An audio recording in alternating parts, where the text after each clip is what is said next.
Good evening, everybody, and welcome to the daily Rambam Shiur, 3 chapters per day, lesson 124 and 125, Hilchois Matnot Aniyim, from chapter Hey until chapter Yud. Once upon a time, they asked a very important master, since God Almighty never created anything in this world, levatolo, in vain, for no reason, so obviously everything has a purpose. So we see that God Almighty created heresy in this world, where people deny the existence of God.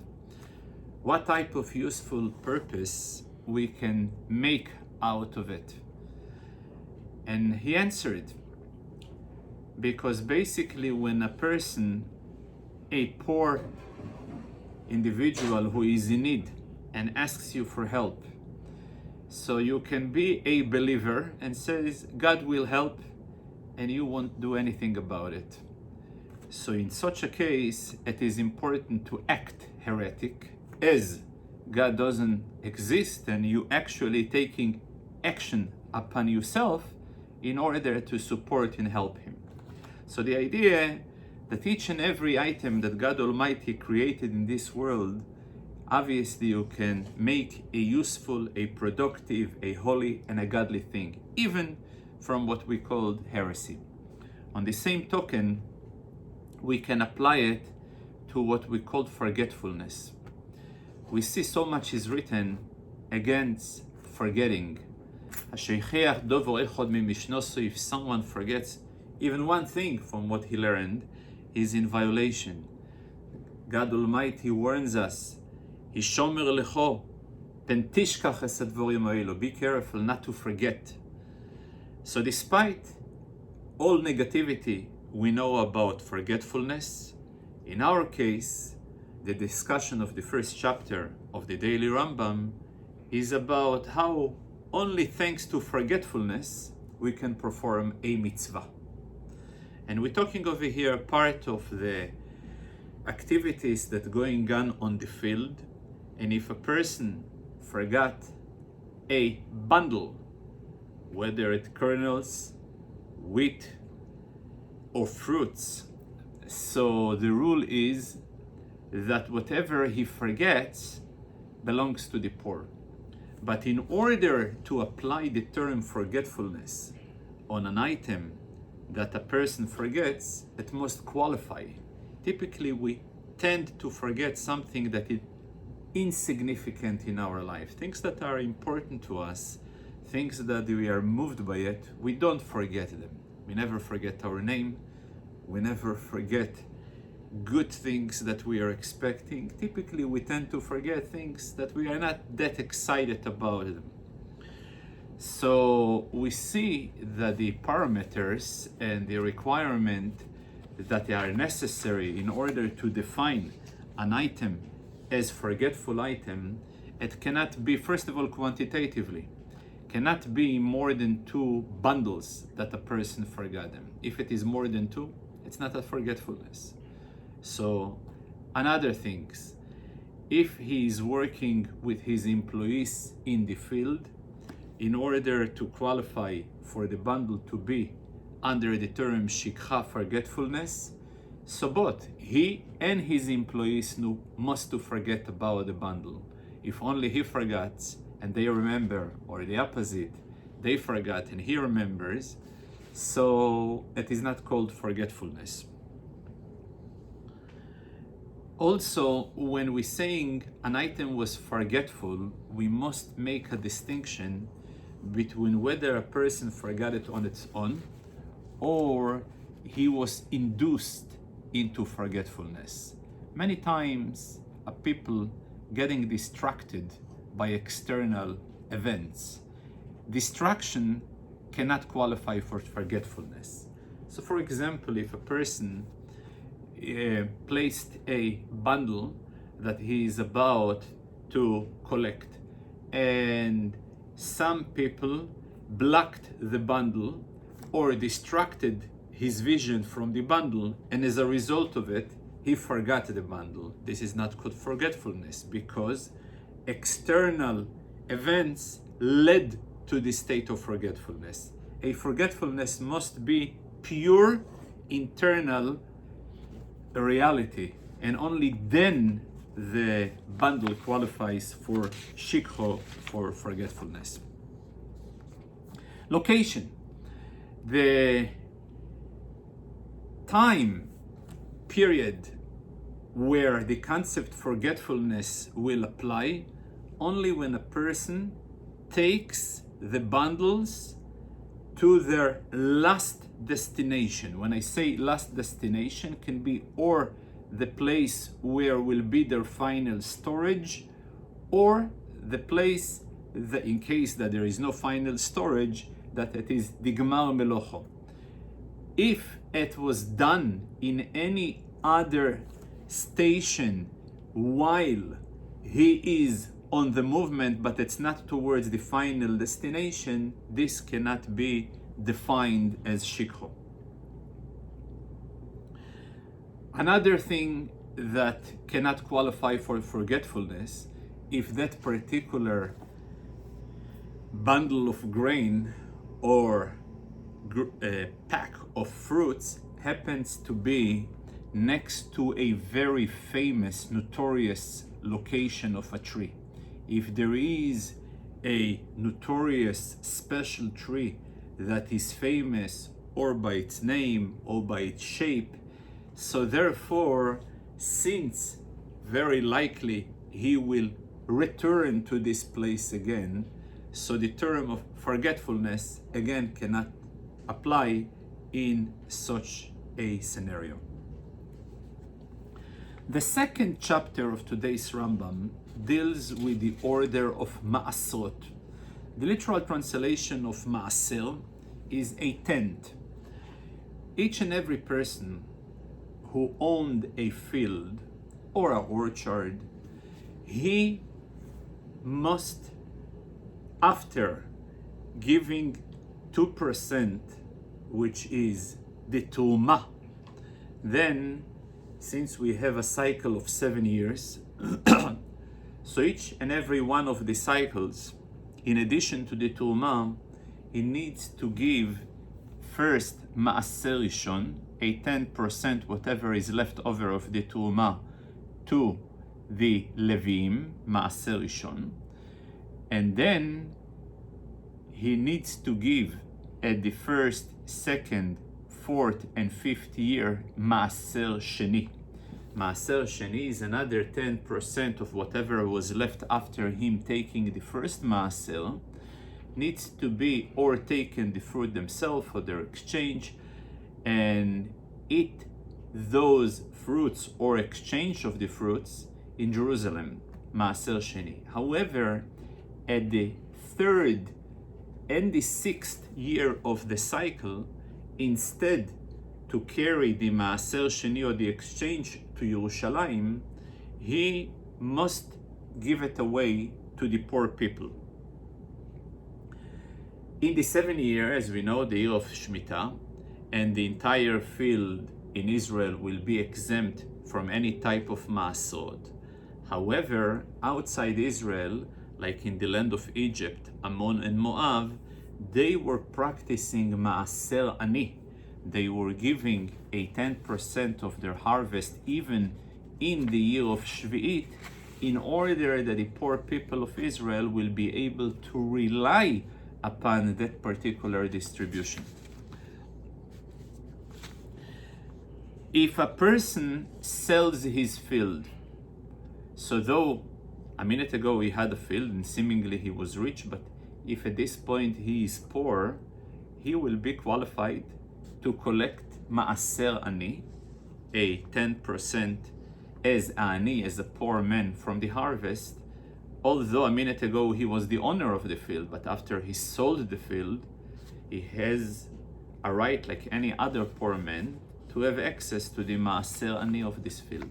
On the other hand, the buyer of the field, though he is so much overwhelmed with debt due to the new purchase of the field, but since he is the owner of this field, a owner cannot be a beneficiary of Ma'aser Ani.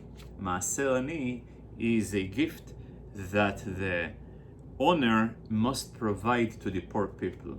So the owner, though he may be overburdened with debt, nevertheless he cannot be a beneficiary.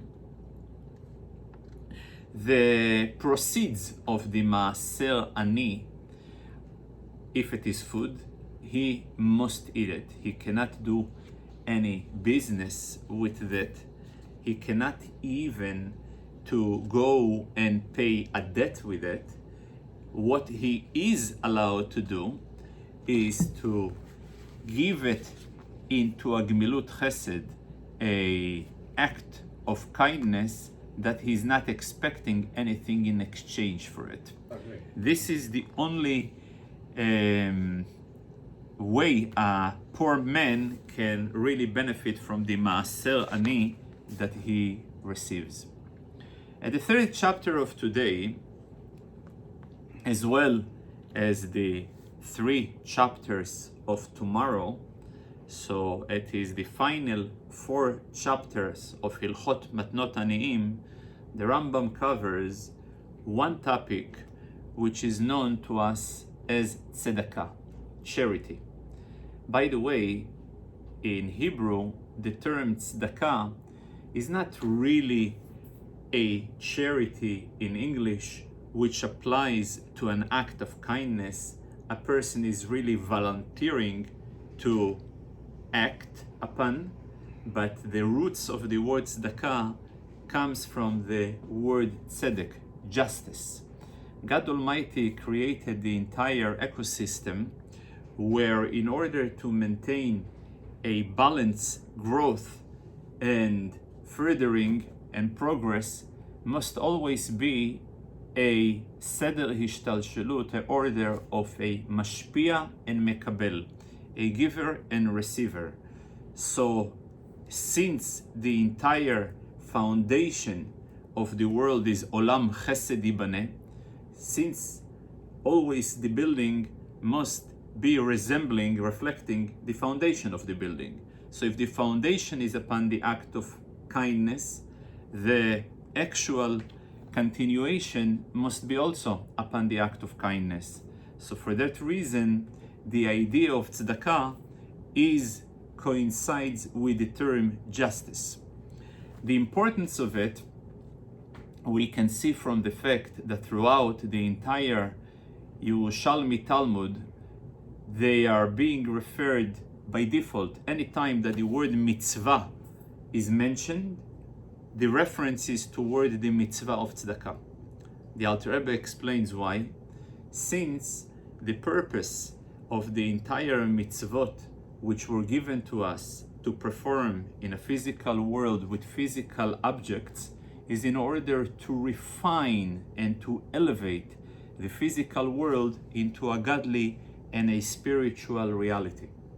So for that reason, when a person works, sweats, put his entire energy, earns a few dollars, and he gives those few dollars away towards an important cause of charity, so the amount of elevation of powers is tremendous. Further than this, even if a person were not really putting a lot of effort to earn the money, but since he could have take these funds and obtain food that will be able to keep his sustenance, sustain himself, and he chose to give it to tzedakah, so for that reason the contribution is beyond anything. Further than this, if a person ignores an opportunity to give tzedakah, it is considered to be a terrible crime. The Cheskel, the prophet, says that the sin that caused the greatest destruction of all time of the city of Sodom is because Yad Oni ve'Evyin lo yichziko, they were not supporting the poor.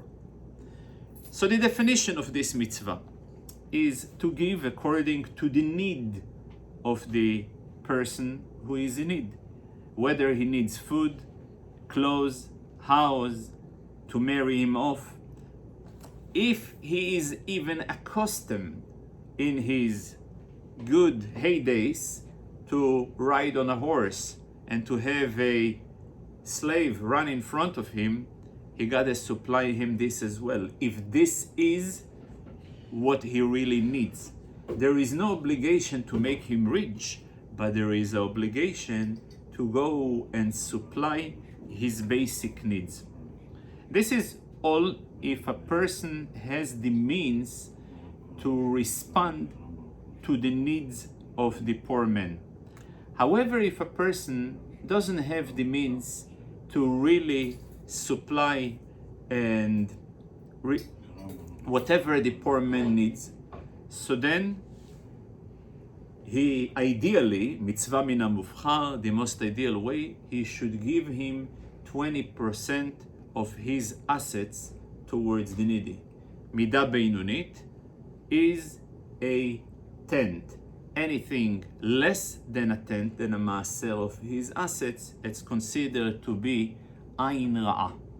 That's the general guidelines in the amount of subsidy a person needs to channel toward tzedakah. If a poor man asks you for food, you should not go inspect whether he qualifies, whether or not, because while you're going to inspect, who knows, the poor man may die at the meantime. So when it comes to food, ein bodkim lemezonot, don't go inspect him. But when it comes to other needs, whether he asks for garments, extra, so a inspection system should be in place in order to determine that he really qualifies.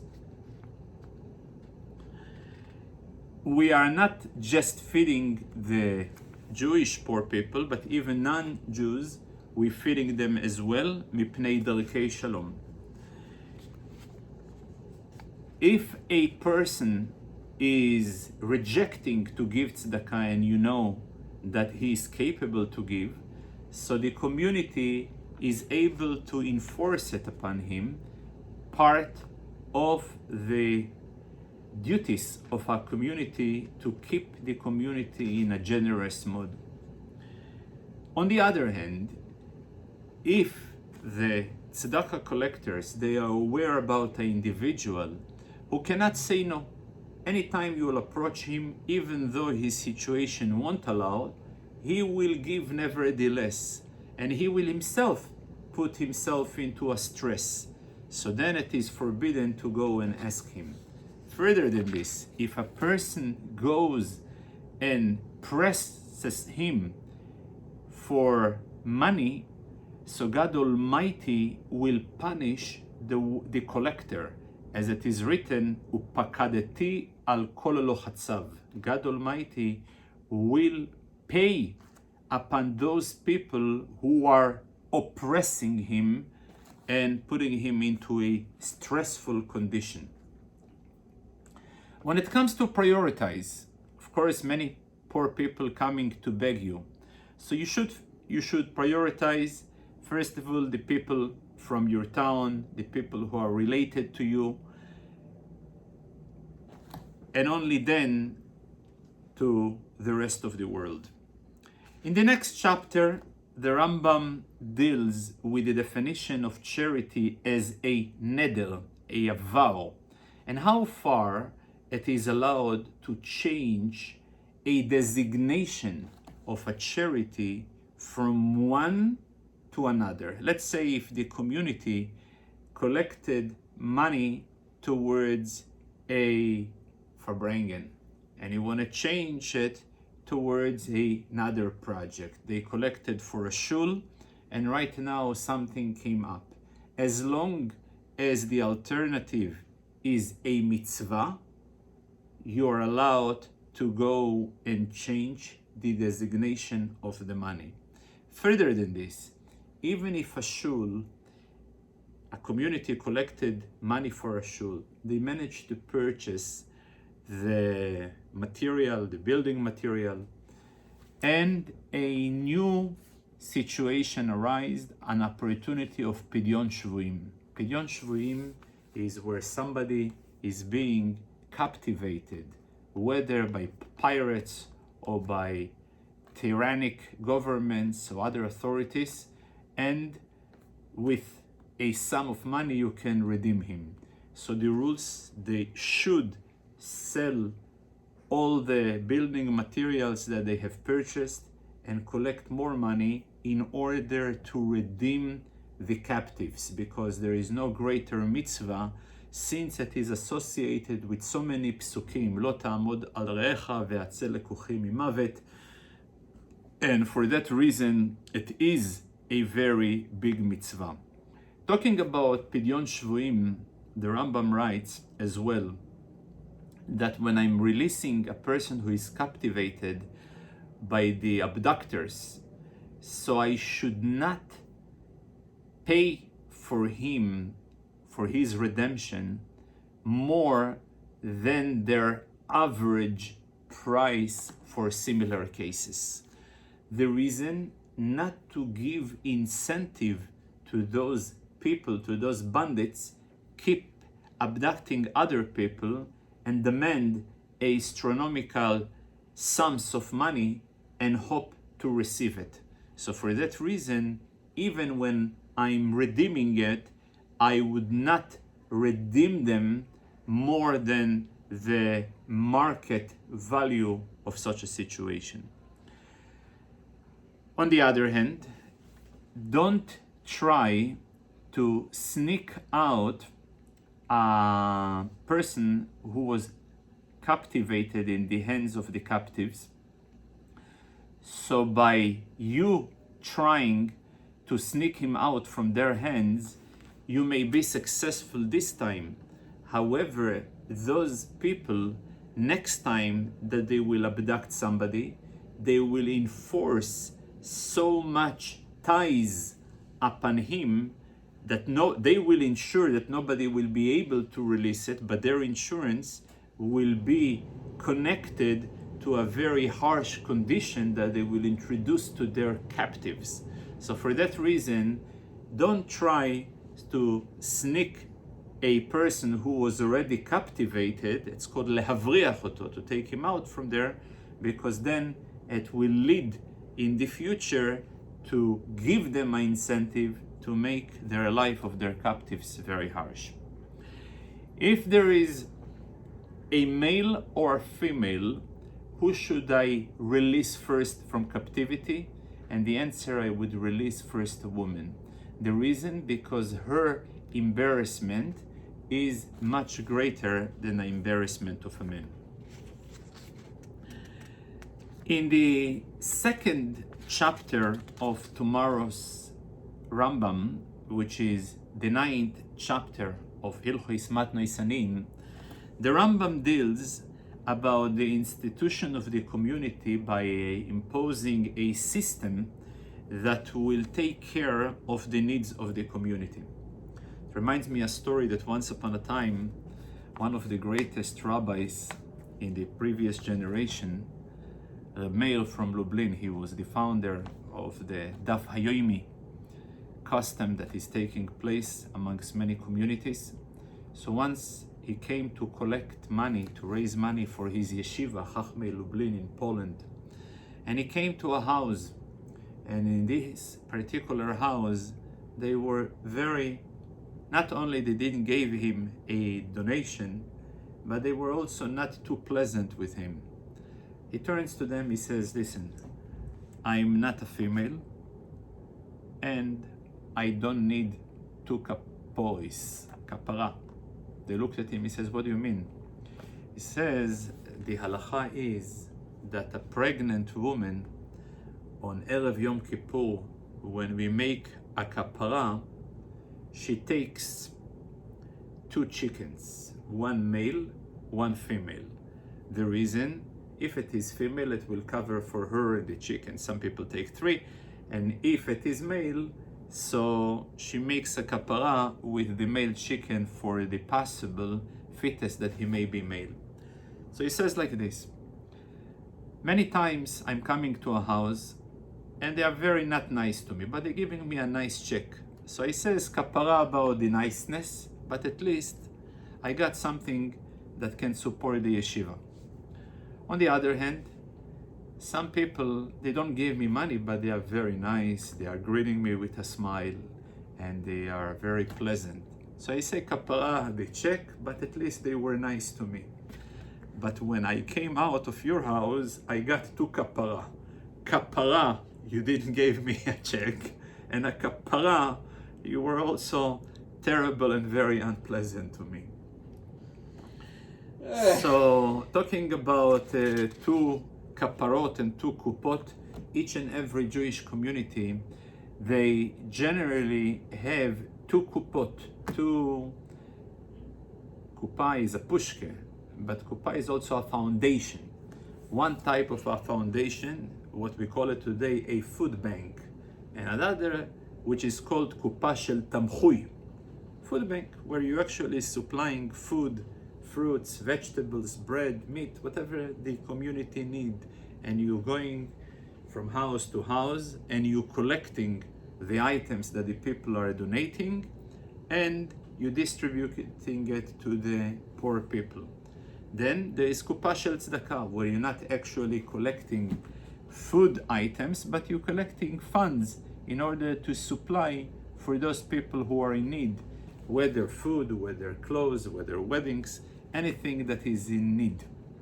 So the rule is that the kupa shel tzedakah mostly is designed for the local poor people. Kupa shel tamchui, the actual food, is also designed to meet the needs of outside poor guests who coming to town. So they are poor, and you're giving them actually food items to eat. There is a very special way to collect those items. So when the collection of the food bank, which is called kupa shel tamchui, being collected, and must be done collection by 3 people and distribution by 3 people, because it is like dinei nefashot. You are determining the destiny of actual lives. On the other hand, when it comes to collect for the kupa shel tzedakah, it will be sufficient even when you are collecting it with 2 people. And the reason is because collection of tzedakah in behalf of a community is a form of a srara. Srara is a dignified appointment. So any type of appointment that has dignity must be done with 2 people, because you're appointing over here an authority, authoritative role.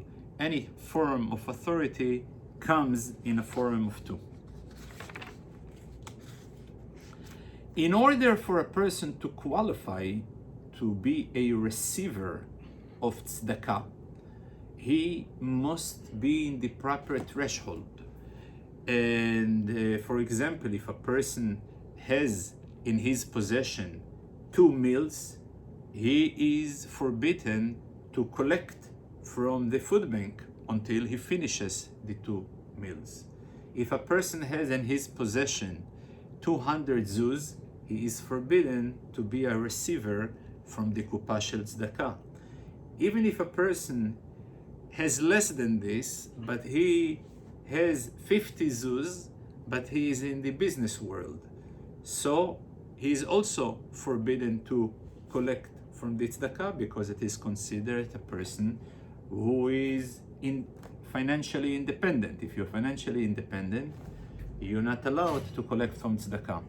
However, if a person possesses less than 200 zuz, so then someone can give him in one shot even 1,000 zuz, and it will be okay. Since at the moment that he was receiving the tzedakah, he was qualified to receive. So at the moment that he's qualified, no matter what type of amount you give him, it will be perfectly legit for him to accept the money. If a person knows that he has assets and his assets are worth a lot, on the other hand, he doesn't have cash. He doesn't have cash. And if he will go and it will become public that he's desperate for cash, then it may affect the price of his house. As people know that he is desperate, so they will offer him very ridiculous amount, way below the market price, by him relying of his desperation. Such a person will be permitted to collect from the tzedakah, since as far as liquid cash he is lacking of, so that's okay. For that reason, if a person, he travels, he may have a palace at his residence, but since right now he is in the state of travel and he lacks the amount of tzedakah, so for such a reason, he can go and rely upon the collection. In the last chapter, the Rambam discusses the value of tzedakah as a very superior value, both for the entire nation, as it is a sign of Zera Avraham, of the children of Abraham, which he was the pillar of kindness. So the sign of his tze'etzaim is their involvement in tzedakah. And Israel nigalim ela b'zchut tzedakah. The redemption of the Jewish people will be in the merit of tzedakah. Ve'al haderech, and on the way, the Rambam also provides an insurance policy for everyone who gives tzedakah by assuring him with the following statement: Ein adam ma'ani min hatzedakah. A person can never get poor from giving tzedakah.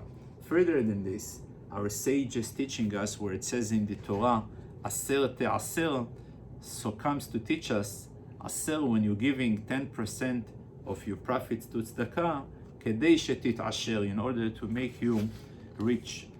The Rambam concludes there is no harm being introduced to a person from giving tzedakah, and everybody who is ignoring an opportunity to give tzedakah calls blial. And if a person gave already, but he gave it with miserable face, with a very depressed mood, he is basically missing the entire merit he would have had without this misery. And even if a person doesn't have, at least he should be nice and provide the poor man with words of comfort, with good words. And at the end, the Rambam writes the 8 levels of tzedakah, from lower to higher.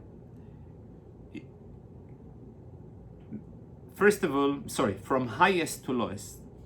The highest level in tzedakah is if a person is able to support a Jew, not in the form of charity, but in the business support, or to make a business with him, or to give him a loan, or to create a mutual venture with him, to give him the immunity. He should not be needed. He should not be a needy for the briot, for the people to ask. Then goes one stage lower. If he gives to somebody who he doesn't know who gets it, and the poor man, he doesn't know who gave it, because both of them are doing the mitzvah lishma, for the sake of tzedakah. Then sometimes the person knows who he gives, but the poor people doesn't know who he received it from. Then sometimes the giver doesn't know who received, but the receiver know who he gives. How is it possible? In the olden days, the great sages used to go with a bag full of food, of money, and whoever wishes was welcome to take 1 or 2 or 3, whatever they wish to take. Then, lesser than this, when before the poor man has the chance to open up his mouth, I'm giving him the money.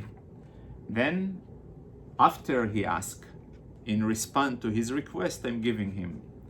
Less than this, that I'm giving him less than what really will satiate him, will satisfy him, but I'm giving him besever panim yafot, with a pleasant mood, with a smile. And the eighth and the last darga, when a person gives be'etzev. And it is interesting that the Rambam, though he speaks so much about the importance of supporting the needy, as far as the person who is about to receive, he says, if a person was on the verge of a need to receive, but he was living in a very modest way in order he should not become a burden upon the public, so his reward that he won't die from elderness until he will feed and will subsidize others from his own money. And upon him it says, Baruch HaGever asher yiftach b'Shem. Blessed is the man that will trust God. Amen. Thank you. Baruch HaGever